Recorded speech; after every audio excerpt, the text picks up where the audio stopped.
Boa noite, eu sou a Rosa Scarnett. Estamos aqui mais uma vez nesse programa Contos de Família, Cultura e Informação.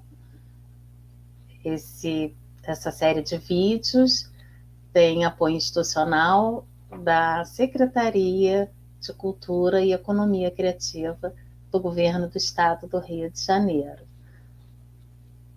Hoje, no tema de hoje, como sempre, nós estamos a cada episódio lendo um conto e tendo um comentário de alguma colega muito experiente que vem nos trazer informações. Hoje eu vou chamar eu sou autora do livro Nas Dramas das Famílias, sou assistente social também, trabalho em vara de família, por isso pude escrever esse livro. E vou chamar a minha amiga Márcia Andréia, que hoje vai falar de convivência familiar. Márcia. Olá, boa noite, tudo bem a todos que nos ouvem agora e nos ouvirão em algum momento, né? Obrigada pela audiência e pela presença aqui assistindo a gente. Eu sou Márcia, né? Sou colega de trabalho da Scarlett, né? A gente trabalha no Poder Judiciário há alguns anos, né? E hoje eu venho conversar com vocês aqui sobre esse tema tão importante que é a convivência familiar. Tá bom? Vamos lá. Então, vou começar, como sempre, lendo o conto. E é bom que, para quem não está pegando desde o início, os vídeos ficam gravados, tá, gente? Então, pode ver depois. Pode compartilhar. E vamos à leitura. Esse conto está nesse livro, Nas Dramas das Famílias. E o conto de hoje é Dói Mais que Dor de Dente. Ai! Gritava a Júlia na cadeira da dentista. Minha nossa! Falou a dentista após observar um monte de cáries e pensar no tratamento que a adolescente teria que fazer. Ana Maria, a avó que assistia a tudo, logo se meteu na conversa, dizendo que era tudo culpa da mãe. Elisângela, a dentista, ficou impressionada e logo falou que tem mãe que não cuida. A avó dizia que a mãe não tinha juízo e o seu filho havia morrido num acidente de ônibus.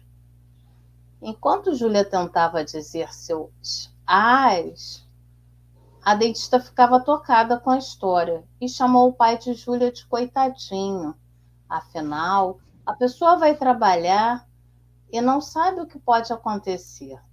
Mas Júlia aproveitou o momento de cuspir e disse: ele estava voltando do baile funk.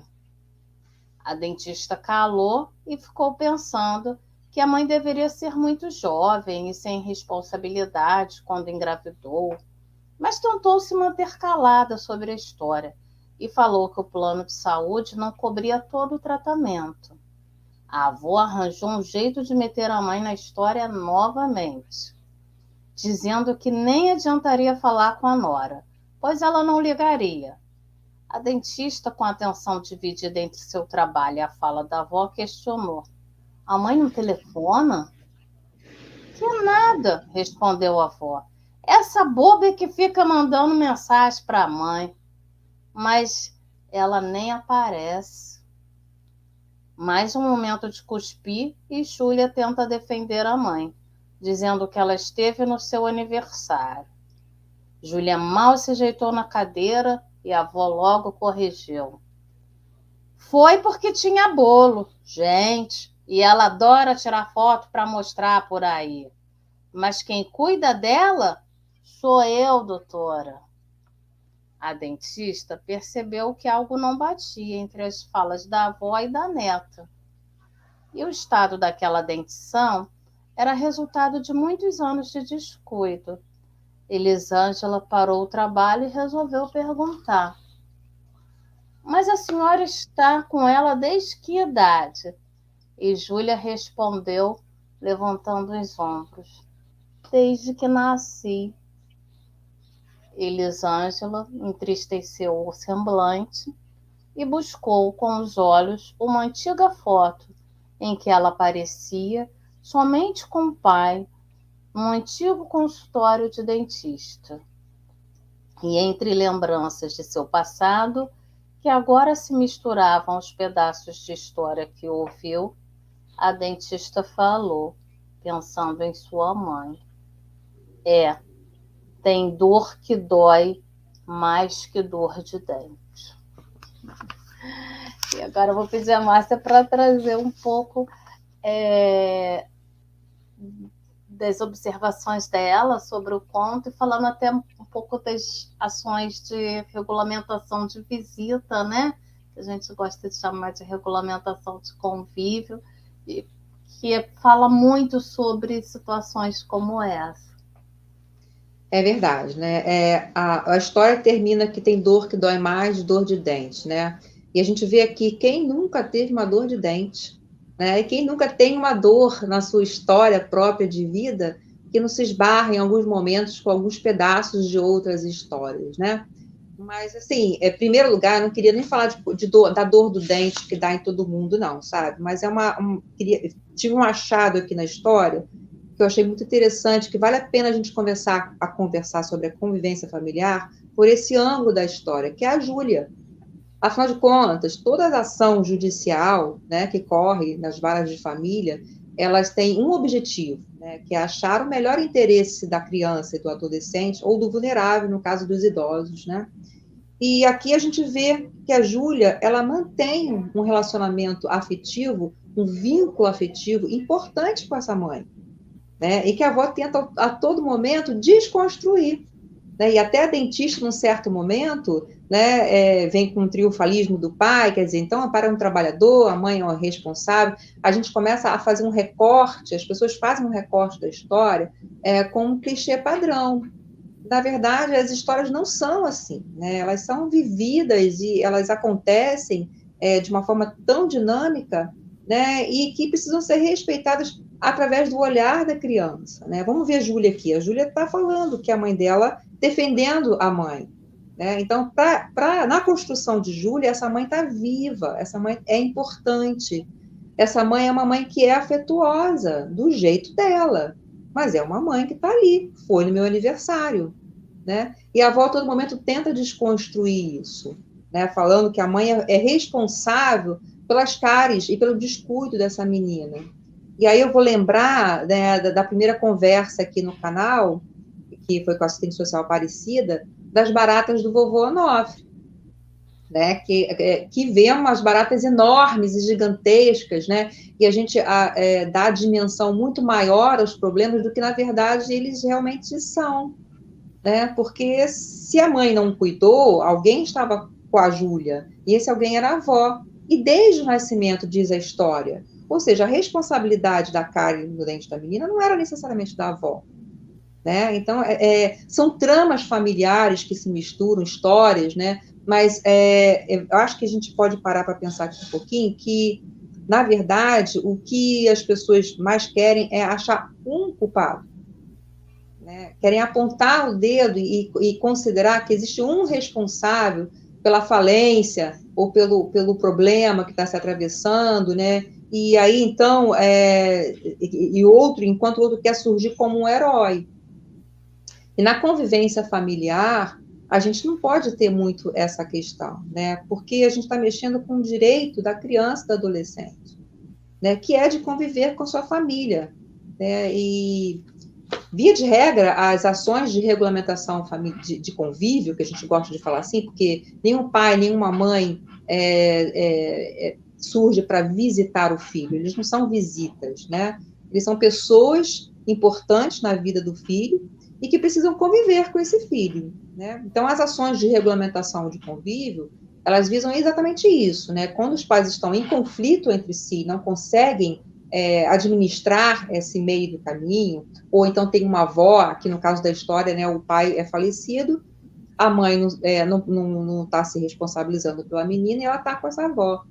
Mas existe uma trama aí da questão da dificuldade de convivência, da desconstrução dessa mãe, enquanto uma pessoa de afeto, enquanto uma figura importante na vida dessa criança. Isso acontece muito, né, nas relações familiares e nos processos de convivência. Às vezes é uma disputa entre o pai e mãe, e quando um quer desqualificar o outro, né, quer aniquilar a vida do outro para o filho, né? Isso se chama alienação parental. Muito se discute isso, né?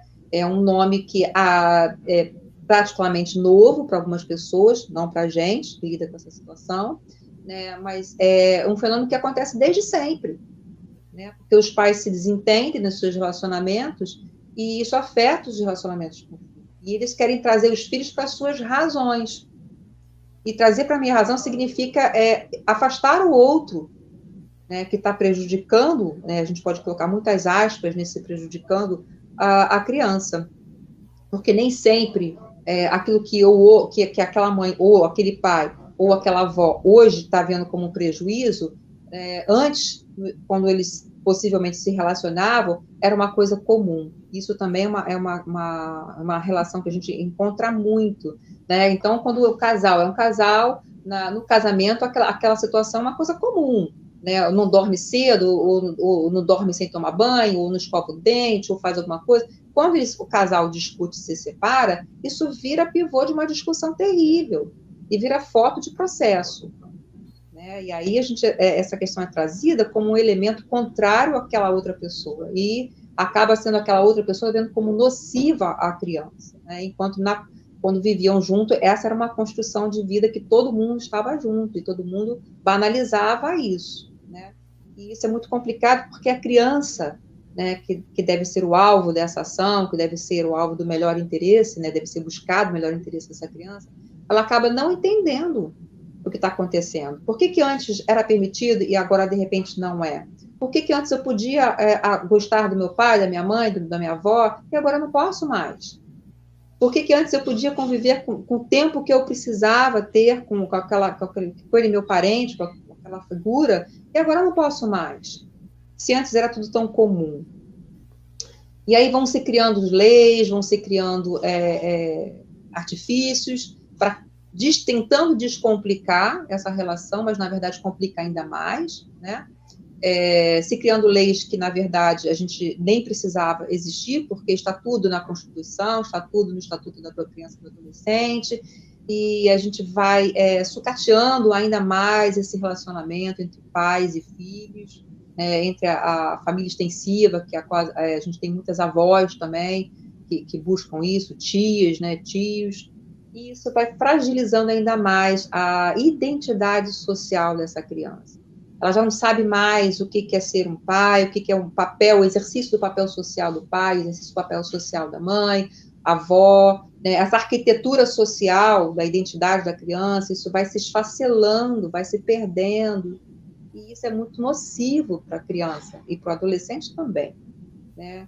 E isso acontece demais nas varas de família, o tempo todo, né? E é isso que a gente trabalha, né? Alguém quer comentar alguma coisa? Já tem alguma coisa? Aproveitar, porque estava tão bom que eu não queria te interromper de jeito nenhum, mas eu queria fazer uns comentários. E aí, se tiver alguém que quiser comentar, gente, botar pergunta, pode botar aí. Pergunta, observação, a gente está aqui. Eu estava pensando isso, né? Porque a lei da alienação parental já existe há uns bons anos. Ela, ao invés de trazer a proteção, que eu acredito que foi o intuito das pessoas que criaram a discussão, criaram a lei, ela passou a ser mais uma coisa que aumenta o conflito, né? Mais do que ser comprovado que existe algo, né? De chegar, porque quando surgiu foi aquela coisa, né? Nossa, agora tem a lei que não sei o quê. Antes da lei já tinha essa discussão, né? Sobretudo no nosso campo de trabalho. Mas a gente foi vendo os anos passando, e eu, em 18 anos de prática profissional, posso dizer que eu vi pouquíssimos casos de falar assim, isso aqui é clássico de alienação parental, está muito parecido com o que fala a lei. E, em geral, o que a gente vê é uma situação que, de um lado, tem situações problemáticas, conflitantes, e de outro também, né? Porque, assim, é muito difícil, porque, assim, se uma pessoa está desqualificando a outra, né? Mas se de fato a outra fez algumas coisas que são passíveis de crítica, não dá para dizer que é uma campanha de desqualificação baseada em nada. Às vezes, alguma coisa que em algum momento, ainda que não tenha sido intencional, até negligenciou a criança. Só que quando essa situação é levada para o judiciário, como que as pessoas falam, tá vendo? Não deixou eu levar a criança, né? E aí já, porque alienação parental, não sei o quê. E vem a mãe na contestação, um exemplo. Não deixei mesmo, porque ele chegou embriagado, toda vez que ele vem embriagado, eu não vou deixar. E aí a gente vê que está tendo uma dificuldade de convívio, sim, e é importante que esse pai, que essa mãe, seja lá quem for, se cuide e consiga ter um convívio saudável, mas também a gente não resolve simplesmente falando assim, então você sai para lá, né? Porque essa criança viveu com esse pai bebendo a vida toda. Esse é o pai dela, né? O que a gente precisa entender é que não é afastando as pessoas, né, das crianças, dos adolescentes, que a gente vai resolver essa questão. Na verdade, o que a gente tem que resolver é a mentalidade, consertar aquilo que está errado, né? A gente tem que atentar para aquilo que é erro, né? Um erro de cultural, um erro de ter sido ensinado assim, de vivência daquela pessoa, e o que é violação de direito. Né? Então, nos atendimentos, a gente tem essa clareza, a gente tenta passar essa clareza, né? Da questão da cidadania da criança e do adolescente. Às vezes, isso causa um certo espanto, né? Para algumas avós, para alguns pais, né? E você pensa, olha, essa criança ela é sujeita de direitos, né? Mas não é só um lado do direito, a criança não é só sujeita de direitos, ela também tem seus deveres. E a convivência familiar, ela tem esses dois aspectos ao mesmo tempo, porque nessa disputa acirrada e, às vezes, por si só, já causa uma certa violação do direito da criança, né? Ela acaba sendo alvo da violência, da própria escolha, de ter que escolher. Então, se eu quero ver o meu pai, a minha mãe vai ficar muito chateada comigo, e se eu quero ver a minha mãe, meu pai vai ficar meu inimigo. E se eu falar que eu quero isso, acaba tudo. Isso é uma violência, isso é uma violação de direito da criança, né? Quando, na verdade, a gente coloca, né, nos atendimentos, a gente esclarece a esse pai e essa mãe que direito dessa criança conviver com as duas famílias, né? Tanto a do pai e a que ele constituir novamente, e a da mãe e aquela que constituir novamente, e isso não pode ser tirado da criança, mas, ao mesmo tempo, o outro lado do direito é o dever. Ela não tem só direito de conviver com essa família, ela tem o dever de conviver com o pai, ela tem o dever de conviver com a mãe. E os pais não devem colocar essa decisão como um peso, um fardo para a criança. Você quer conviver com a sua mãe?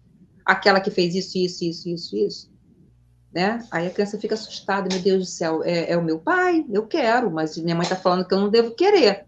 Eu estou entendendo isso, né? Então, os pais colocam essa responsabilidade, não só pais, às vezes a gente também vê juízes fazendo isso. A criança não quer, o adolescente não quer, né? Mas imagina, né? Eu costumo falar isso nos meus atendimentos, se a gente vai, então, colocar essa responsabilidade sobre a criança, do adolescente, não precisa do processo. Não precisa de perito, não precisa do estudo social, do estudo psicológico, não precisa de decisão judicial. Vamos colocar a criança, então, como soberano, rei de suas próprias decisões. E aí, se ela quiser ir para a escola, ela vai. Se ela não quiser, ela não vai. Né? Se ela quiser comer McDonald's todo dia, ela também vai. Senão, ela não vai comer uma comida saudável. Então, esse peso, essa responsabilidade, ela não pode pairar sobre os ombros da criança. A criança precisa ser aliviada dessa decisão, né? E a gente tem que reforçar nos nossos atendimentos, né, que é direito da criança conviver, desde que não haja violação de direitos nesse convívio, né? Isso sempre vai balizar. Não tem violação de direitos, indo com o pai, indo com a mãe, indo com a avó. Então é direito da criança e, ao mesmo tempo, é um dever. Ah, mas eu não quero ir com meu pai. Eu já tive nós tivemos vários processos assim. E por que você não quer ir com seu pai? Porque ele me pega à força. A criança não sabe explicar. Por que ele te pega à força? E o que é pegar à força? Não sei. Ela ouviu alguém falar para ela, não vai com seu pai porque ele está pegando você à força, ele vai fazer alguma coisa com você. E ela criou aquele pânico do pai que antes era tão próximo. Criança era uma relação de tão afeto, tão afetuoso, que faz parte da minha vida. Isso está sendo arrancado e arrancado com violência. Não pode mais. E a criança não sabe nem explicar por quê. Só sabe que tem que ter medo daquela pessoa. Então, isso é uma violação de direito também. Então, ai, desculpa, Márcia. Eu e Márcia, a gente pega, conversando, a gente fica pegando um número para falar uma com a outra. Fala é tua. Depois, quando você terminar. Então, e na lei de alienação parental, né, o que nos deixa preocupada e assustada, né, eu estava lendo essa semana, até tentando me preparar um pouco, né, para esse encontro, é que agora parece que vai ter o famoso depoimento sem dano nos casos de alienação parental. Ora, a criança já sofre com essa pressão da própria ação judicial, sofre com a ausência, né, da separação dos pais, né, com a ausência de um que saiu, que está mais longe do convívio, sofre são tantas dores, que dói mais que dor de dente, e ainda vai ser encaminhada para um depoimento que dizem que é sem dano. Né? Para quem não sabe, depoimento sem dano é quando a criança é encaminhada para um profissional, né, um assistente social ou um psicólogo, né, que fica ou com um ponto no ouvido ou através de um telefone de contato diretamente com o juiz, o promotor, a criança fica sendo entrevistada sobre aquela situação, que sempre é em função de se descobrir o crime, o culpado, né, como se houvesse somente um, e a assistente social ou psicólogo vai entrevistando a criança enquanto está sendo filmado, né, e assistido simultaneamente pelo promotor, pelo juiz, pelo defensor, pelos advogados, né. Então, você coloca a criança numa situação de produzir prova contra a sua própria família. Né? Ah, mas a criança ela é instruída sobre isso. Mas, gente, de novo, a gente vai colocar mais peso, mais sofrimento sobre aquele que é alvo do melhor interesse. Ora, se o processo é o melhor interesse da criança, será mesmo que a criança precisa passar por um depoimento sem dano, produzir prova daquilo que fez mal para ela, para que então se chame a atenção de um pai, ou se tenha uma ação contra o pai ou a mãe, ou aquele que violou o direito dela? Será que a gente precisa necessariamente mesmo disso? Será que o pai, a mãe, a avó, o tio, será que tem mesmo que discutir e colocar todo o cotidiano, a vivência deles, né, a público, ou até mesmo nos atendimentos, expondo a criança, treinando a criança para falar contra aquele de quem ela nutre o afeto? Será que a gente não pode dividir isso, as responsabilidades, as culpas, os erros, né? Será que a gente não pode dividir isso? Será que as pessoas não podem dividir isso em prol do melhor interesse daquela criança, em respeito, né, da arquitetura social, da identidade social que essa criança precisa? Já não basta não ter todos perto, né? Ela tem que ser punida ainda com depoimento, com agendamentos, com assistente social, com psicólogo, com defensor, com promotor, com vai e volta, né? Tem casos que os pais se mudam para outras cidades longe, a criança é que vai para lá e vem para cá, vai para lá e vem para cá. Né? E tudo isso fragiliza muito, né, as relações familiares, fragiliza muito. Né? E aí as crianças vão crescendo com essa noção, ou a falta dessa noção, do que é, né, família, do que é um relacionamento com o pai, com a mãe, do que é um relacionamento respeitoso, seja lá com quem for, essa figura de afeto e que exerça esse papel paternal, maternal, né, na vida da criança, seja quem for. Né? Estou falando família no sentido mais amplo possível de família. Né, mas que isso seja respeitado, que a gente se volte muito sobre essa questão, não esquecendo né, quer nos nossos atendimentos, quer nas nossas famílias mesmo, né, que todo mundo tem dor de dente. Todo mundo tem um dentinho que uma hora vai doer, ou já doeu, né? Então aqui a gente tem que aprender a lidar com isso com um pouco mais de leveza, com um pouco mais de respeito, né? Não importa por que a cárie está ali, vamos cuidar da cárie, né? Porque Fala se um pouco, chegou na Diana. justiça, né? É um problema de ordem familiar. Eu gosto sempre de tocar nessa tecla, assim. Ou seja, se é uma coisa somente de.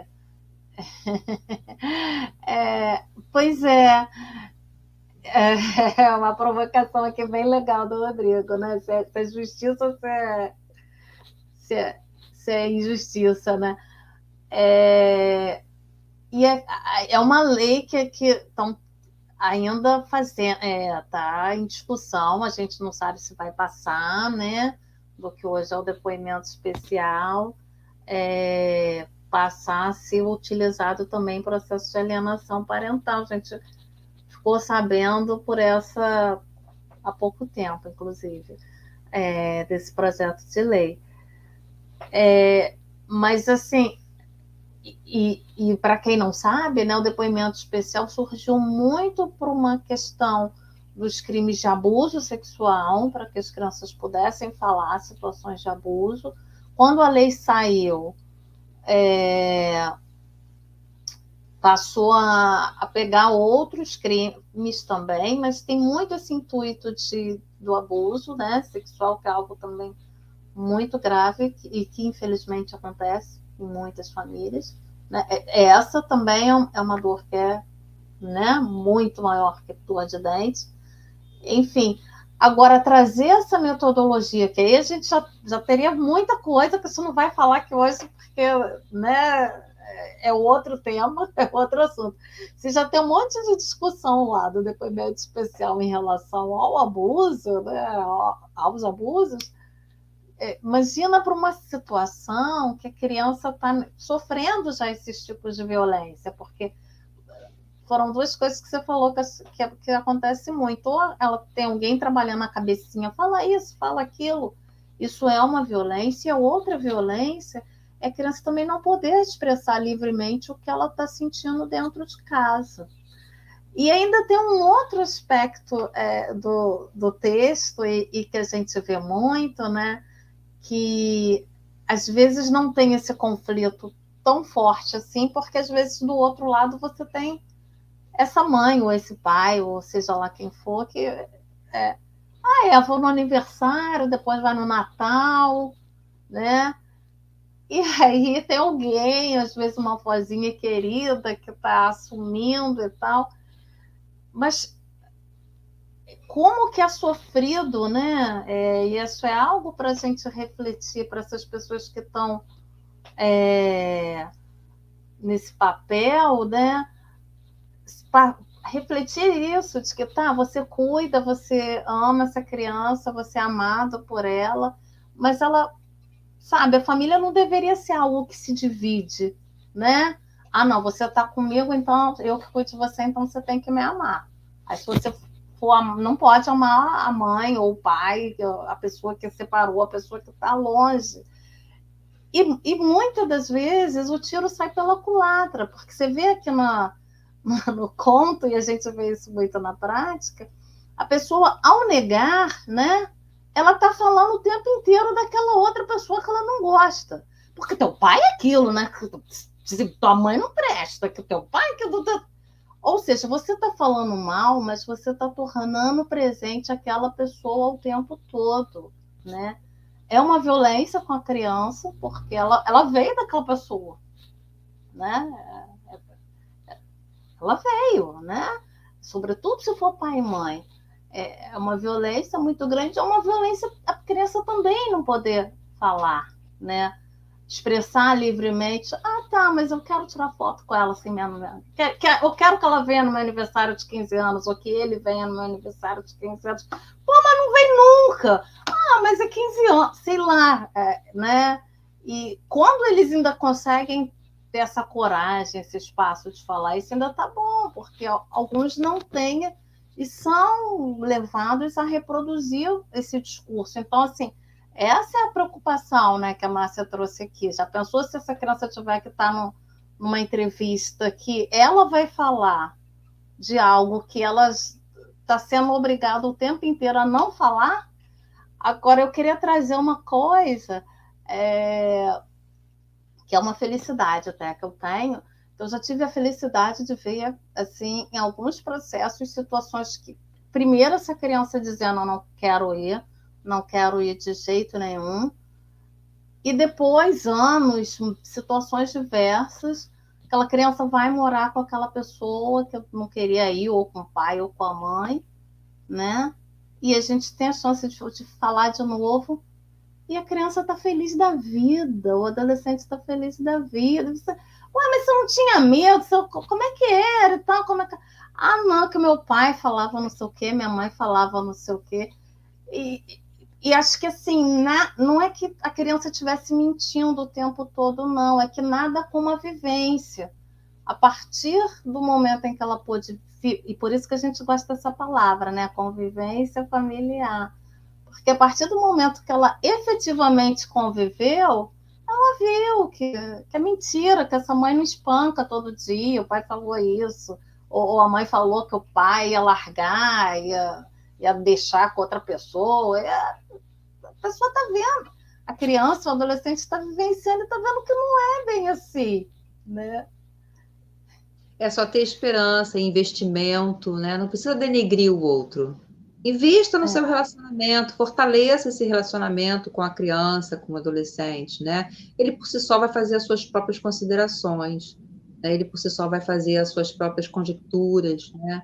E via de regra, ele vai sempre ficar onde ele é acolhido, onde ele é ouvido, onde ele é amado, né? Respeitado, né? Exatamente, respeitado. Agora, uma das fragilidades que a gente vê muito nesses processos, né, é que quando uma das partes começa a colocar muito empecilho, né, começa a colocar muito, impregnar muito a criança dessas informações construídas, né, a criança tem uma tendência, cria memórias para a criança, né, a criança tem uma forma de repetir aquela memória que foi criada por aquele pai ou aquela mãe, e ela repete isso nos atendimentos. A gente precisa ter o cuidado, né, de identificar isso, mas é uma linha muito tênue, né, para diferenciar. A gente precisa ter uma experiência profissional, um estudo, né, mais adequado, e que também está sendo tirado de nós, profissionais, vale a pena a gente falar aqui nesse espaço, né, isso está sendo tirado de nós, essa oportunidade de a gente se dedicar, né, devidamente aos processos, para poder ter essa sutileza nos atendimentos, né? Tudo muito corrido, muito urgente, né? E muito punitivo, né? A ideia é vamos punir. Quem que eu devo punir? E a resposta não é essa que a gente quer construir. A resposta que a gente quer entregar é outra, né? Isso foi desconstruído e aquilo foi construído. A criança pode e deve participar das duas casas, das duas famílias, né? De forma mais livre possível. Né? Quando não é possível, aí sim vem o gesso da decisão judicial, né? Aquela coisa matemática, milímetro para cá, milímetro para lá. Quando é assim, é assim. Mas uma coisa que eu quero falar é que a parte que está sendo punida pelo afastamento do filho, né? Eu vou lembrar aqui de um processo muito clássico, né? De um pai que ele teve a coragem, né? de peitar mesmo, né, toda essa história e de pegar realmente a filha com choro, né, enfrentar os primeiros momentos de choro, de lamúria, de acusações da própria filha, para desconstruir e reconstruir, para trazer a ela a reviver as lembranças que eles tinham tempos atrás, né, e que aquela dor que ela estava vivendo aqui naquele momento era uma dor que não era muito real, que estava sendo construída pela briga dele com a outra parte. Uhum. Então, às vezes, a gente não encontra pessoas que tenham essa coragem de enfrentar isso verdadeiramente, né? Então, amem seus filhos, né? Se disponham a lutar por eles, por esse relacionamento, né? Não esperem, vou esperar para quando ele crescer, ele um dia volta. Vai que não volta. Vai que não volta, não Morre arrisca. antes. Se a gente morrer antes, né? Você não sabe, né? Ninguém sabe o que vai acontecer. Então, lute pelos seus relacionamentos, com a verdade, né? Enquanto, assim, não estou falando aqui para você ser... ninguém pode bater no peito e dizer, eu sou um pai de excelência. Onde é que está a receita? Né? Onde é que está o padrão? Quem é o modelo disso, por favor? Né? Então, assim, nada disso. Mas conviva com o seu filho, não abra mão disso. Né? E fica também uma questão para que a gente, nós profissionais que atuamos nessa esfera, né, vamos ter um olhar menos pesado sobre isso. As pessoas não têm o padrão para a gente avaliar, não é o nosso, né? Não é a nossa história de vida. Dor de dente também dá aqui desse lado da mesa. Né? Também, a gente é família, a gente tem os nossos cacos também, as nossas dores também, né? Mas não é esse o critério é relações familiares são vivas, são contraditórias, são elementos que são dinâmicos, né? E a gente precisa ter um olhar sobre isso. É uma mãe frágil? É a mãe que ela tem. Não é uma mãe forte? Não é a mãe forte, é a mãe frágil. A outra é forte? A outra essa não é. E ela tem que ser afastada porque não é? Não, gente. Não tem que ser afastada. Ela pode ser incentivada. Tem violação de direito para ser afastada? A criança sofreu maus tratos? Não tem? Esse é o critério. Na minha opinião, esse é o critério. Diz a lei, né? A gente não precisa de mais invenções de lei, a gente não precisa expor a criança a outras coisas. A gente precisa, sim, né, de lei. Se é para ter mais leis, vamos ter leis que estejam voltadas para o pai, para a mãe, para a avó, para o tio, para os adultos, né, menos com a criança. Né? A criança já tem o suficiente, basta a gente operar, a gente mexer, a gente investir atentamente nessa questão de um olhar mais apurado, né, em benefício dessas relações familiares e dessa criança.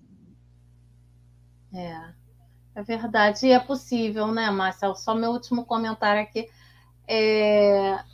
Eu lembro na época da pandemia, que foi um período que a gente acabou aprendendo muito, aprendendo apanhando, inclusive, mas assim, eu deixei de fazer muitos atendimentos com criança, porque eram situações que eu não ia expor a risco e também não achava adequado em determinadas situações por vídeo, enfim. E conversava com o pai e com a mãe partindo do pressuposto. A gente está numa situação de pandemia, uma situação de crise mundial. Se nem num contexto desse os pais não forem suficientes, a casa caiu, né? Claro que teve exceções que eu tive que chamar as crianças, aí foi presencial, vamos botar, né, máscara e tal. Mas, assim, infelizmente, eu fiz escrevi alguns relatórios sugerindo acordos, assim, que as pessoas conseguiram botar um pouco a cabeça, assim, no lugar de, não dá para ouvir a criança. Então, assim, a gente já mostrou que é possível. Essa foi uma experiência que a gente acabou, até por uma questão de saúde, conseguindo, né, os próprios pais mesmo, né, expor menos, né, pelo menos nessas situações que eu estou falando de, não, tá, eu aceito, porque eu também não quero levar, né, às vezes a criança já tinha algum problema respiratório, ou alguém da família, enfim. Então, existem caminhos, né. Eu quero agradecer muito, eu estou muito feliz, eu acho que não tem perguntas, né, Larissa? Larissa é nosso apoio técnico aqui nos bastidores. A Márcia, ela está comigo, assim, esse livro nasceu, assim, na presença da Márcia, praticamente. Eu posso dizer isso, porque quem lê o livro, vai ler ainda que eu falo, a minha amiga Márcia, essa Márcia daí, que estava lá, e a gente conversando, como é que vai fazer isso, daquilo? E aí surgiu essa historinha das baratas do vovô Onofre. Então, você viu esse livro nascer? Sou muito sua fã, muito orgulho de ter uma amiga escritora. Eu sua, porque a gente, né, tá sempre conversando, debatendo e pensando o que a gente pode fazer, né, para que as crianças e adolescentes possam ter seus direitos respeitados, né? Enfim, e a família tem que ser o melhor lugar para se respeitar, né? Porque se nem dentro da família a criança tiver, né? Exatamente. Se não for esse melhor lugar, como é que vai ficar, né? Acabou, gente, a casa caiu, né? E aí eu passo as palavras, então, agradeço muito a todos que assistiram, e passo a palavra para a Márcia para Só para falar. finalizar. O melhor lugar não é o lugar perfeito. O melhor lugar é aquele que a gente está. Né? Eu costumo falar para alguns pais, algumas mães, olha, não é legal que seu filho durma no colchão, no chão, não tem legalidade nenhuma nisso, não. Né? Não é legal que a casa fique bagunçada, né? Em especial nos casos que a gente faz de visita domiciliar. Né? Ai, desculpa, a casa está bagunçada. Eu falei, não vim aqui ver a casa bagunçada, porque senão a minha também estaria com a porta fechada, né? Porque nem sempre a gente tem uma casa.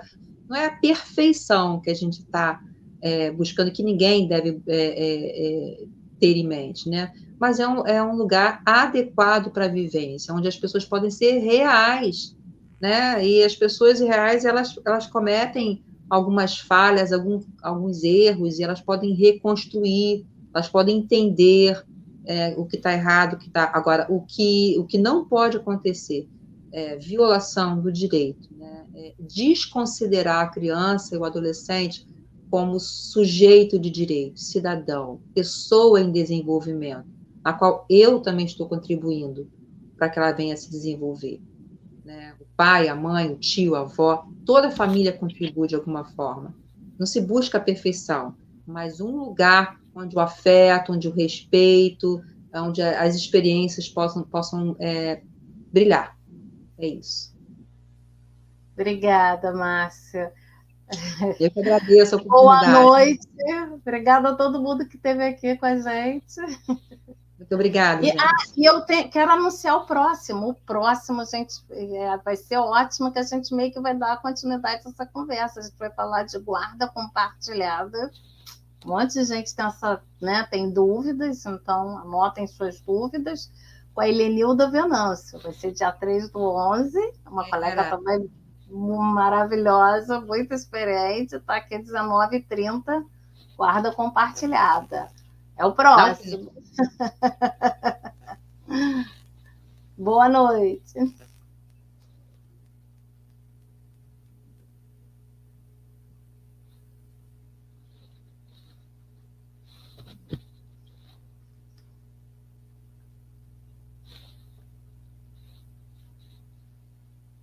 Oi, Márcia. Oi. Que nervoso. Só não... Cadê você quando eu te